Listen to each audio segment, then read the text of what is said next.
ഈ വെക്കേഷൻ ടൈമിൽ ഫാമിലിയായി എൻജോയ് ചെയ്യാൻ പറ്റിയ കിഡിക്കാച്ചി സ്പോട്ടാണ് കേട്ടോ സൂഖ് അൽ ഫരീജ്. ദുബായ് മുനിസിപ്പാലിറ്റീൻ്റെ പുതിയ ഇനീഷ്യേറ്റീവാണ്. കഴിഞ്ഞ ആഴ്ചയാണ് സ്റ്റാർട്ട് ചെയ്തിട്ടുള്ളത്. സൂഖ് അൽ ഫരീജ് അൽ വർക്ക പാർക്ക് 3യിലാണ് സിറ്റുവേറ്റ് ചെയ്തിട്ടുള്ളത്. ഇതിൻ്റെ ഒരു സൈഡ് എന്ന് പറയുന്നത് സ്മോൾ ആൻഡ് മീഡിയം എൻ്റർപ്രനേഴ്സിൻ്റെ കുറേ സ്റ്റോളുകളാണ്. 30-ൽ പരം സ്റ്റോളുകളുണ്ട്. T shirt, perfume, toys. ഇവിടുത്തെ മെയിൻ അട്രാക്ഷൻ എന്ന് പറയുന്നത് കുട്ടികൾക്കുള്ളൊരു ഫെസിലിറ്റിയാണ് കേട്ടോ. ഒരുപാട് തരത്തിലുള്ള ടാസ്ക് ഡ്രിവൺ ആയിട്ടുള്ള പ്രോഗ്രാംസുകളുണ്ട്. പെയിൻറ്റിങ്സ്, വർക്ക്ഷോപ്പ്, ക്യാരം ബോർഡ്, പാരൻസിനും കുട്ടികൾക്കും ഒരുമിച്ച് കളിക്കാൻ പറ്റുന്നതായിട്ടുള്ള ഒരുപാട് ഗെയിംസ്. കുട്ടികൾക്ക് പോകാൻ പറ്റിയ പെർഫെക്റ്റ് ആയിട്ടുള്ള സ്പോട്ടാണ് കേട്ടോ ഈ വിൻ്റർ ടൈമിൽ. പിന്നെ ഇതിൻ്റെ സൈഡിൽ ഞാൻ പറയണ്ടല്ലോ, നല്ല അടിപൊളി എമറാത്തി ക്വിസീനിൻ്റെ ഫുഡ് ഐറ്റംസ് ആണുള്ളത്. ഇതിപ്പോൾ റഗാഗിൻ്റെ പ്രിപ്പറേഷൻസ് ആണ്. അതേപോലെ ലുക്കീമത്ത്, അങ്ങനെ ഒരുപാട് തരത്തിലുള്ള ഐറ്റംസ് ഉണ്ട് കേട്ടോ. ഈ റഗാഗ് എനിക്ക് ഉണ്ടാക്കണത് കാണാൻ തന്നെ ഭയങ്കര രസമാണ്. റഗാഗ് എന്ന് വെച്ച് കഴിഞ്ഞാൽ ഇവിടുത്തെ ഒരു എമറാത്തി ബ്രേക്ക്ഫാസ്റ്റ് റെസിപ്പിയാണ് കേട്ടോ. ദോശയല്ല, എന്നാലോ ഒരു ചപ്പാത്തിൻ്റെ അല്ലാത്തതായിട്ടുള്ള ഒരു ബാറ്റർ പോലെയുള്ള സ്ഥലത്ത് ഇങ്ങനെ പരത്തി ദോശ പോലെ ആക്കി എടുത്തിട്ട് പിന്നെ അതിലേക്ക് മുട്ടയും ക്രീമും ആയിട്ടുണ്ടാവും. പിന്നെ വേണമെന്നുണ്ടെങ്കിൽ അതിൻ്റെ ഫ്ലേവേഴ്സൊക്കെ നമുക്ക് ചേഞ്ച് ചെയ്യാം കേട്ടോ.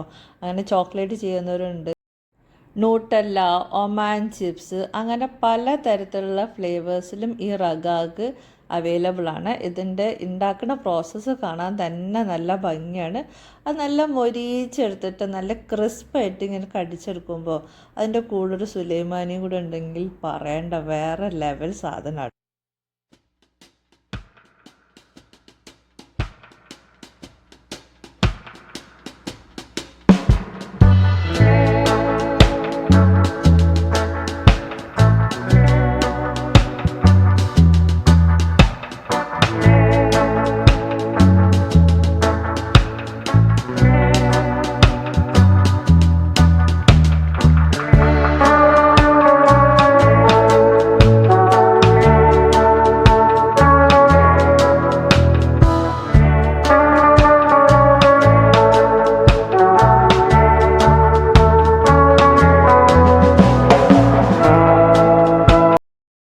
അറബിക് ഡിഷസിലെ വേറൊരു ഐറ്റമാണ് ലുക്കീമത്ത്.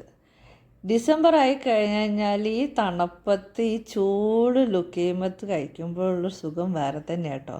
ലുക്കീമത്ത് വാങ്ങിക്കഴിഞ്ഞാൽ ഒരു ഫോട്ടോ എടുക്കൽ മാൻഡേറ്ററി അല്ലേ. അപ്പോൾ ഇതാണ് ആ സ്ഥലം കേട്ടോ. ഒരുപാട് ആൾക്കാരുണ്ടായിരുന്നു, കുട്ടികളും ഒക്കെ ഉള്ള കാരണം അവസാനം ഞാൻ എൻ്റെ ഫോട്ടോ തന്നെ എടുത്ത്. ഇതെൻ്റെ ഫ്രണ്ട്സായിരുന്നു എൻ്റെ കൂടെ വന്നവർ കേട്ടോ. ഇവർ മാത്രമല്ല, ഇനിയുണ്ട് കുറച്ച് പേര്. മക്കൾസ് പതിവ് പോലെ കളിക്കാൻ പോയി. ഞങ്ങൾ ഫോട്ടോ എടുത്ത് കളിച്ച് നടന്നു.